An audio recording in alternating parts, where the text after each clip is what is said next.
খবরদার মমতা ব্যানার্জির গোলামতি করবেন না। ওদের গোলামতি করলে কি হবে? দুনিয়ায় ক্ষণিকের জন্য কিছু পাবে। বিশেষ করে সংখ্যালঘু মুসলমানদের নিয়ে যদি কেউ দু নম্বরই করে, তাদের কোমরে লাথি মেরে খাতে ফেলবো 2026-এ।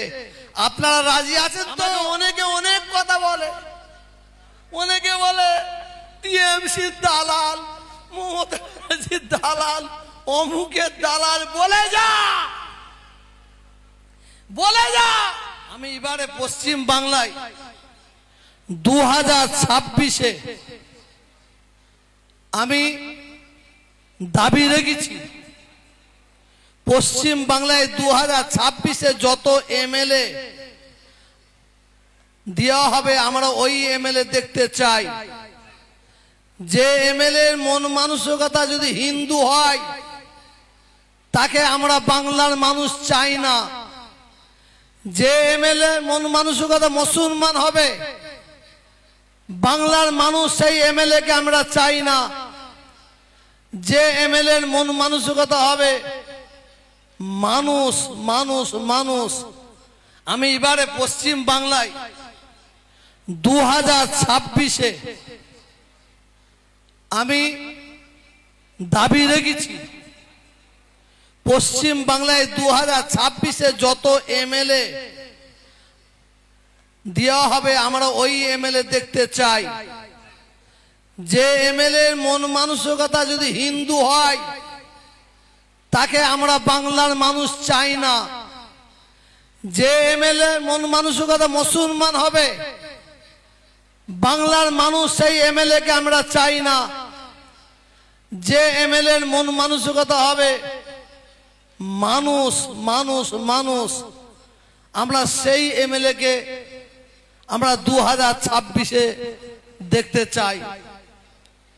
অনেক এলাকায় আমরা এমএলএ দেখেছি যারা জনপ্রতিনিধি। আপনারা যদি কেউ তথ্য চান আমি দিয়ে দেব। এমন এমন এমএলএ এবং পশ্চিম বাংলায় আছে যারা তার নিজের মাকে ভাত দেয়নি। খুদার কসম বলছি, কোরআনের মজলিসে এমএলএ তার মাকে ভাত দেয় না, এমএলএ তার বাবাকে ভাত দেয় না। আর সেই এমএলএ বাংলার মানুষের জন্য কি ভাবতে পারে? এই এমএলএ আমরা দেখেছি। এই ধরনের এমএলএ আমরা দেখতে চাই না। আমরা পশ্চিম বাংলায় এমএলএ দেখতে চাই তাপস চ্যাটার্জির মহাশয়ের মতন এই এমএলএ দেখতে চাই। কারণ আমি তাপস চ্যাটার্জি মহাশয় বহুত অনুষ্ঠানে দেখেছি, দেখে অবাক হয়েছি। এই মানুষটা আজকে একটা অনুষ্ঠান করলো, কাল থেকেই ভাবে আরেকটা কি অনুষ্ঠান করব। আবার একটা অনুষ্ঠান করার পরে ভাবে তারপর দিনে আরেকটা কি অনুষ্ঠান করব। যে মানুষটা মানুষের জন্য ভাবে। অতএব এই বাংলায় যারা মানুষের পাশে থাকবে, আমরা তাদের পাশে থাকব। বিশেষ করে সংখ্যালঘু মুসলমানদের নিয়ে যদি কেউ দু নম্বরই করে, তাদের কোমরে লাথি মেরে খাতে ফেলবো 2026-এ। আপনারা রাজি আছেন তো? হাত তুলে দেখান, রাজি আছেন? কেউ হাতটা উঠছে না কেন? হাত তুলে দেখান, রাজি আছেন তো? হ্যাঁ, ওই ভোটের সময় সংখ্যালঘু মুসলমান আমরা হব জামাই বাবু বুনাই, আর ভোট হয়ে গেলে আমরা শালা হব। অত সহজ নাই। সেই এমএলএ কে আমরা চাই না, সেই এমপি কে আমরা চাই না, সেই জনপ্রতিনিধি আমরা চাই না। অনেকে হিংসা করে, সমালোচনা করে। যারা সমালোচনা করার তারা করবে। হাতি যখন রাস্তা দিয়ে যায়, কিছু ছোট্ট ছোট পশু আছে তারা চেঁচায়, তার জন্য হাতির কোনো অসুবিধা নাই। কে কি আমার কোন ভাই কোন ভাইপো কে কি জানে আমি জানি না। আমি যেটা জানি বলছি। আমার আল্লাহ স্বয়ং নিজে বলেছেন, আমার আল্লাহ মিথ্যা বলতে পারেন না। আমার আল্লাহ বলেছেন, যে বান্দা আল্লাহ আমার হয়ে যাবে, আমি আল্লাহ তার হয়ে যাব। আমার আল্লাহ বলেছেন যে বান্দা আমি আল্লাহ আমার দিকে 1 হাত এগিয়ে আসবে, আমি তার দিকে 10 হাত এগিয়ে যাব। আজকে তোহা সিদ্দিকী এই জায়গায় দাঁড়িয়ে আছে। পৃথিবীর কোন মানুষ কে কেমন দোয়া করছে আমি জানি না। এই কুরআন পাকের সম্মুখে কুরআনের দিকে তাকিয়ে বলছি, আজকে আল্লাহ আমাকে যে সম্মান দিয়েছে, এই সম্মান সর্বপ্রথমে আমার মায়ের দোয়া, আমার বাপের দোয়া। এখানে যত ভাই বসে আছেন মনে রাখবেন, পৃথিবীতে যত বড় বড়ই পীর থাকুক না কেন, মায়ের চেয়ে বড় পীর কেউ নাই, বাপের চেয়ে বড় পীর কেউ নাই। গোলামতি যদি করতে হয় আল্লাহ আল্লাহ রসুলের গোলামতি করুন। গোলামতি যদি করতে হয় মা বাপের গোলামতি করুন। খবরদার মমতা ব্যানার্জির গোলামতি করবেন না, বুদ্ধদেবের গোলামতি করবেন না, অজিত চৌধুরীর গোলামতি করবেন না। ওদের গোলামতি করলে কি হবে? দুনিয়ায় ক্ষণিকের জন্য কিছু পাবেন, আর দিন দুনিয়ায় যদি গোলামতি করে যদি কিছু পেতে চান, আল্লাহ আল্লাহ রসুল তারপরে মা বাপের গোলামতি করবেন।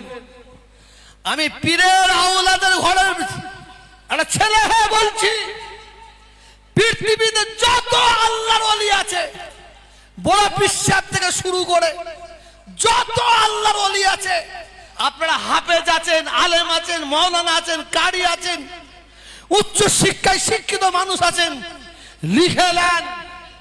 আমি জুলফিকারের বেটা তোহা সিদ্দিকী বলছি, লিখে নেন।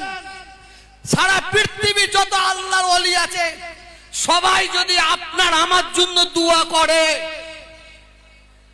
100 ভাগের মধ্যে 99 ভাগ ছন্দ রয়ে যাবে, কবুল হতে পারে নাও পারে।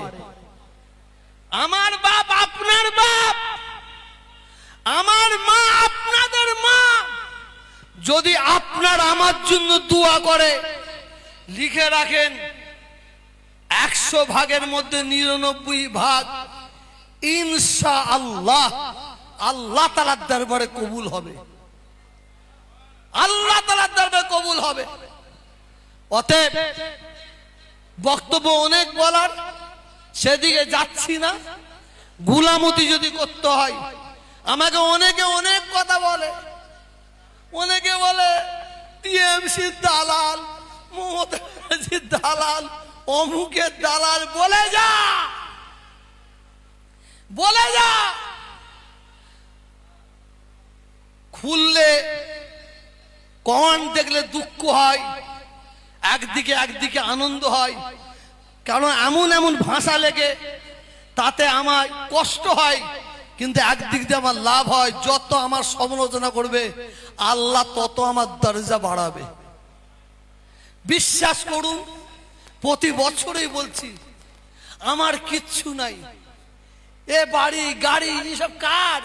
কিন্তু সব আল্লাহ।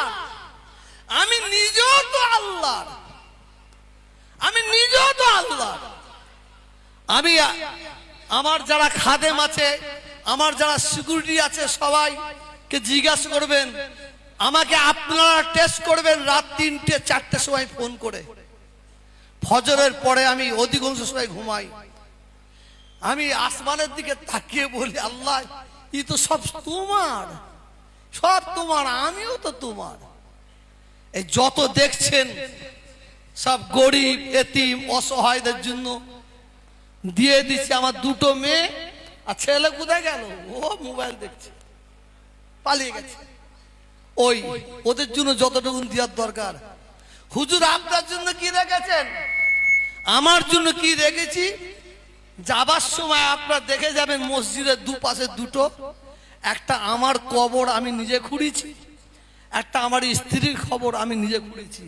যাবার সময় দোয়া চাইবেন যেন আল্লাহ কবরের আযাব থেকে নাজাত দেন। কারণ যে ব্যক্তিকে আল্লাহ আখিরাতের প্রথম মঞ্জিল কবর থেকে রেহাই দেবে, সেই ব্যক্তিকে আল্লাহ আখিরাতের প্রত্যেকটা মঞ্জিল থেকে রেহাই দেবে। যে কথা বলতে বলতে চলে আসলাম হযরতে শাফাতে আলী ওয়াইসি হুজুর, কত বড় আল্লাহ রসুলের নুমা বলা হয়। ওই দরবারে আমার বাড়ির বড় ভাই সাইফুদ্দিন ভাই সাহেব হুজুর কেবলা গিয়ে বহু চেষ্টা করেছেন। জনাব হযরত পীর আবুল ফারা ভাই সাহেব হুজুর গেলে বহু চেষ্টা করেছেন, আয়াত আনতে পারলেন না। ওখানে গেলে দুঃখ হবে, ব্যথা হবে, কষ্ট হবে। আপনার গেটটা পার হওয়ার পর থেকে আপনার দয়া করে যদি কেউ যান, দুটো হাত জোর করে বলছি, জুতোটা কিন্তু পরে ঢুকবেন না, জুতোটা হাতে নিয়ে যাবেন। আপনি গেট পার হওয়ার মানেই সব কবর। ওই কর্মস্থানে জানেন কবরের ওপরে ঘুঁটে দেয়, কবরের ওপরে উঠে পিচ্ছাপ করে, কবরের ওপরে উঠে পায়খানা ফেরে, কবরের ওপরে কি বলে আলকাতরার কি বলে বলো মোবিলের কারখানা করেছে। মসজিদ জীর্ণ, কবর জীর্ণ। আল্লাহ শুকর, আপনাদের দোয়ায়, আপনাদের মা বাপের দোয়ায় আল্লাহ আমাকে দিয়ে আজকে ফাতে আলী ওয়াইসি হুজুরের দরবার দেখবেন। সেই জায়গায় আমি আমার কুতুব ভাইকে নির্দিষ্ট করে দিচ্ছি, দেখো তুমি কাজ করে যাও, যেখানে অসুবিধা হবে যদি কেউ আটকায় শুধু আমাকে ফোন করবে, আমাকে ইশারা করবে, আমি দেখে নেব। আমি